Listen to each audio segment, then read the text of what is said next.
바로 지금 이 고요함 속에서 조비의 미래를 결정짓는 가장 중요한 일들이 벌어지고 있다는 겁니다. 그래서 오늘 분석은 조비라는 회사를 보는 관점 자체를 좀 바꿔야 한다는 이야기에서 시작해야 할 것 같아요. 관점을 바꾼다라. 네, 이 자료는 조비가 과연 저 비행기가 하늘을 날 수 있을까 하는 그런 기술 검증 단계를 이제 막 끝냈다고 보고 있어요. 그리고 이제는 얼마나 많은 사람을 얼마나 멀리까지 실어 나를 것인가? 이걸 고민하는 진짜 상업항공사로 변신하는 그 결정적인 변곡점을 포착하고 있는 거죠. 아하, 그러니까 투자자들의 질문이 만약에에서 얼마나 크게, 얼마나 빠르게, how big, how fast로 바뀌는 바로 그 시점이라는 거군요. 정확합니다. 자, 그럼 가장 흥미로운 지점부터 바로 들어가 보죠. 시장에서는 왜 이렇게 조용하지? 무슨 문제 있나? 이런 의구심이 있는데 자료는 오히려 지금이 가장 빠르게 움직이는 시기라고 단언을 합니다.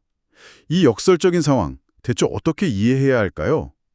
보통 투자자들이 제일 싫어하는 게 불확실한 침묵이잖아요. 바로 그 침묵의 성격을 제대로 파악하는 게 이번 분석의 핵심입니다. 침묵의 성격이요? 네, 이 침묵은 뭔가 문제가 생겨서 오는 불안한 침묵이 아니고요. 비유하자면 FAA라는 아주 까다로운 심사관 앞에서 최종 시험을 치르는 수험생의 그 숨막히는 집중에 가깝습니다. 결정적인 이유는 조비가 TIA, 우리말로는 형식 인증 비행시험 단계에 공식적으로 진입했기 때문입니다. TIA요? 그 용어가 조금 어려운데 구체적으로 어떤 의미를 갖는 단계인가요? 자동차에 비유하면 이해가 좀 쉬울 것 같아요. 네네.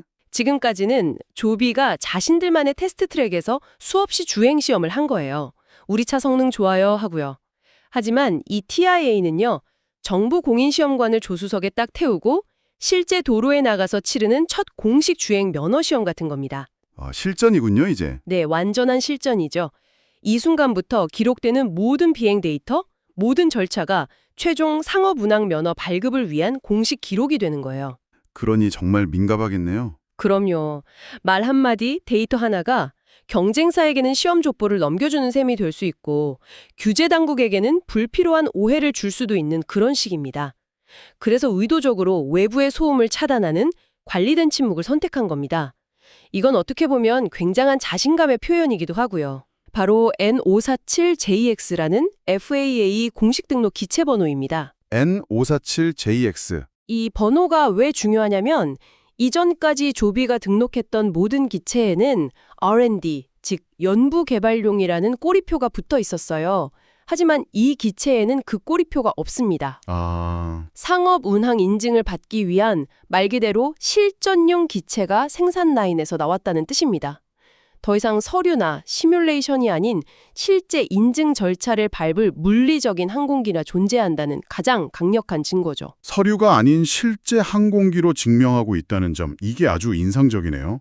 그럼 자연스럽게 다음 질문으로 이어지는데요. 이 실물, 항공기를 과연 몇 대나, 그리고 얼마나 빨리 만들 수 있을까? 이 부분이 궁금해지거든요. 자료에서 2027년까지 50대를 생산하겠다는 구체적인 숫자를 언급하던데 이게 그냥 희망 섞인 목표치 같은 건 아닐까요? 네, 좋은 질문입니다. 이 50대라는 숫자는 단순히 그냥 한번 던져본 목표가 아니라 내부적으로 이미 검증이 끝난 실행 계획으로 봐야 합니다. 자료가 강조하는 건 이 숫자가 나온 맥락인데요. 이 50대는 2027년에 짠나고 만드는 게 아니고요. 2026년에 생산될 기체 위에 더해지는 수치라는 전제를 깔고 있습니다. 아, 그러니까 2026년부터 이미 소규모 양산이 시작이 되고 그 생산 라인의 가동률과 효율을 쭉 끌어올려서 2027년에는 본격적으로 생산량을 늘린다는 그런 로드맵이군요. 맞습니다. 2026년은 워밍업, 2027년은 본게임, 뭐 이런 느낌이네요. 바로 그겁니다. 그리고 이것이 의미하는 바는 생각보다 훨씬 큽니다. 바로 회사의 정체성 자체가 근본적으로 바뀐다는 신호이기 때문이에요. 조비가 연초와 연말 두 번에 걸쳐서 생산 능력을 연속으로 2배씩 확장했다고 발표한 게 이게 우연이 아니거든요. 잠시만요. 기술 기업에서 제조 기업으로 바뀐다는 게 그건 생각보다 훨씬 거대한 변화인데요. 그건 마치 천재 발명가가 갑자기 포드 자동차의 거대한 공장장이 되어야 한다는 뜻이니까요. 전혀 다른 종류의 DNA가 필요한 일이잖아요. 맞습니다. 그래서 규모의 경제라는 마법이 시작되는 순간이라고 표현하는 겁니다. 처음 비행기 열대 만들 때는 모든 게 서툴고 부품도 비싸게 사와야 하고 인력 교육비도 많이 들죠. 그렇죠. 하지만 100대, 200대를 넘어가면서부터는 완전히 달라집니다. 작업자들의 손이 기계처럼 빨라지고 부품은 훨씬 싼 가격에 대량으로 들여올 수 있게 되는 거죠. 마치 처음엔 한 잔 한 잔 힘들게 내리던 동네 커피숍이 나중엔 거대한 에스프레소 머신으로 순식간에 수백 잔씩 뽑아내는 스타벅스처럼 변하는 거예요. 아하. 이 순간부터 조비는 더 이상 꿈을 파는 기술 기업이 아니라 비행기를 찍어내는 제조 기업으로 시장에서 재평가받기 시작하는 겁니다. 이야기가 정말 커지네요. 방금 말씀하신 50대 생산 계획도 대단한데 어쩌면 이게 미국 내수형 계획에 불과할 수도 있겠다는 생각이 듭니다. 자료가 미국 넘어 특히 중동을 굉장히 주목하고 있더군요. 네, 바로 그 지점이 조비의 스케일을 짐작하는 아주 중요한 부분입니다. 사우디의 ALJ라는 회사와의 파트너십을 단순히 수백 대 판매 계약 정도로 보면 그림을 완전히 잘못 읽는 거예요. 아, 그게 단순한 판매가 아니다. 네, 수백 대 구매, 10억 달러 투자라는 그 숫자 이면에는 현지 생산 및 운영 생태계 공동 구축이라는 훨씬 거대한 그림이 숨어 있습니다. 이 ALJ가 어떤 회사냐면요. 도요타와 무려 70년 이상 중동 지역 사업을 함께 연 파트너입니다. 70년이요? 네.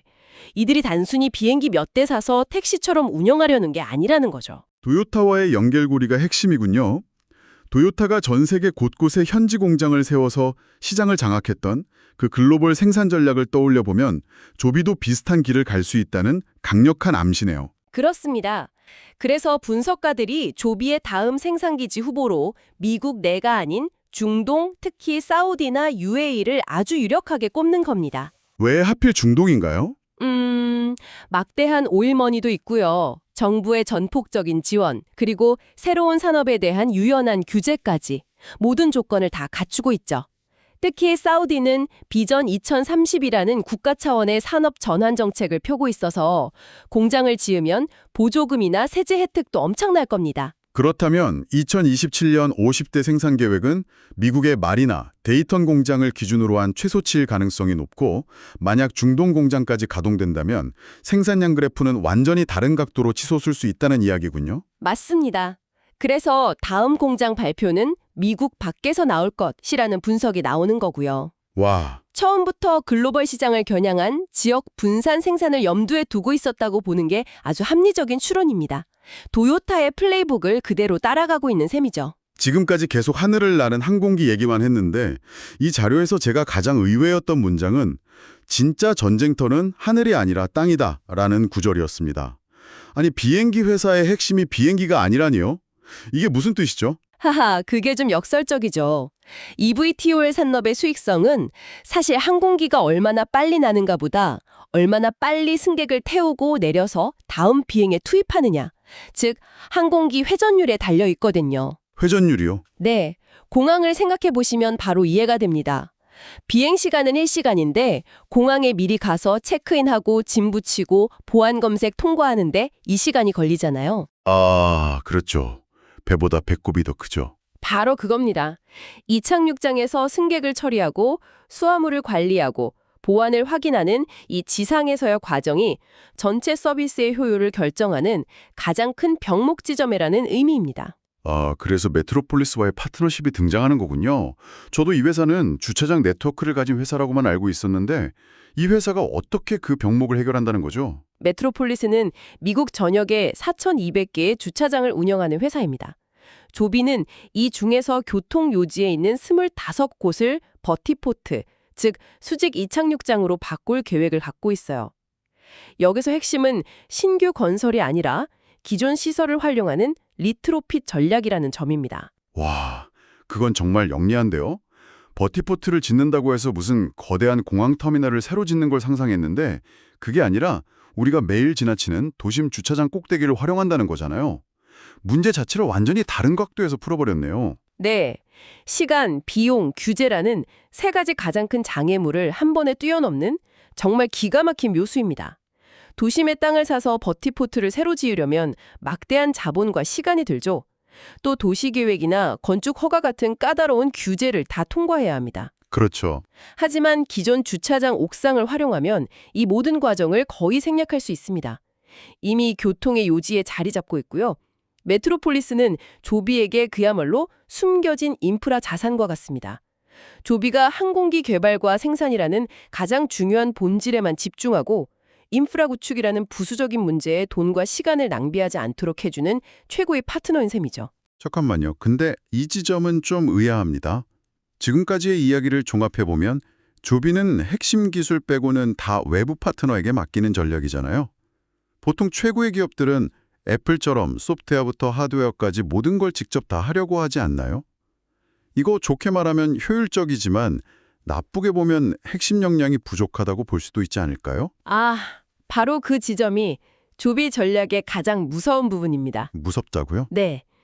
이걸 경영학 용어로는 선택적 수직 계열화라고 부르는데 쉽게 말해서 미슐랭 스타 레스토랑 전략과 같아요. 미슐랭 레스토랑이요? 네. 최고의 레스토랑은 요리의 맛을 결정하는 소스나 육수 같은 건 몇 날 며칠을 들여 직접 만들죠. 하지만 손님들이 쓸 접시나 컵, 포크까지 직접 도자기를 굽고 쇠를 깎아서 만들진 않잖아요. 그렇죠. 그건 최고의 제품을 사서 쓰겠죠. 바로 그겁니다. 조비도 똑같습니다. 비행기의 심장인 모터. 비행 제어 소프트웨어는 세상에 없던 것이기에 직접 개발하고 승객을 모으는 앱은 우버, 초기 운항 노하우는 블레이드, 그리고 방금 말한 이착륙장은 메트로폴리스. 이미 각 분야의 세계 최고 선수들과 팀을 이룬 겁니다. 아하. 모든 걸 다 직접 하려다 이도저도 아니게 되는 그 함정을 아주 영리하게 피해간 거죠. 자본 효율성을 극대화하면서 리스크는 최소화하고 무엇보다 속도를 얻는 전략이군요. 납득이 갑니다. 이제 마지막 퍼즐 조각인 것 같은데 바로 정부의 역할입니다. 자료에 EIPP라는 프로그램이 언급되는데 이게 그냥 흔한 정부 지원 프로그램 아닌가요? 처음에는 그랬을 수 있습니다. EAIP는 Early Implementation Pilot 프로그램의 약자인데요. 처음엔 FA의 단독의 작은 시범 프로그램이었어요. 하지만 지금은 그 성격이 완전히 바뀌었습니다. 어떻게 바뀌었죠? 이제는 교통부, DOT, 심지어 통신 주파수를 관장하는 연방통신위원회 FCC까지 참여하는 범정부 프로젝트로 판이 커졌습니다.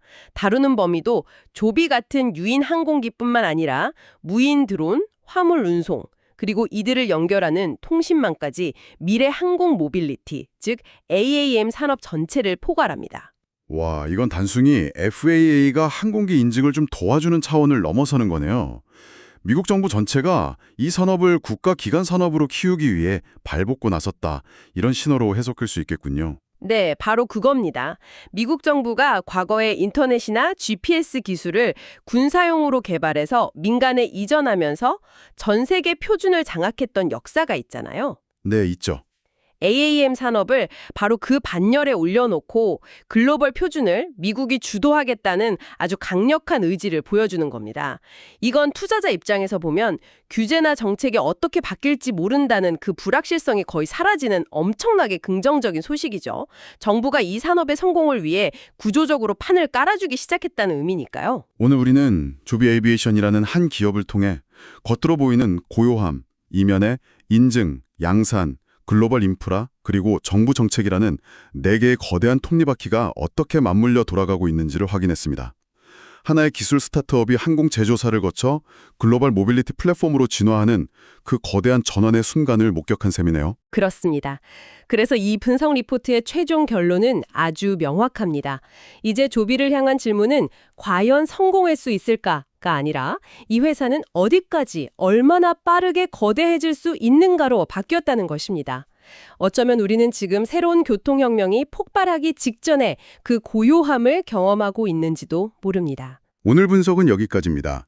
만약 우리 도시의 스카이라인 위로 새로운 교통의 길이 열린다면 우리의 일상은 어떻게 바뀔까요? 강남빌딩 옥상에서 인천공항까지 단 15분 만에 가는 게 일상이 될 때 우리가 지금까지 알던 거리나 시간이라는 개념이 완전히 달라지지 않을까요?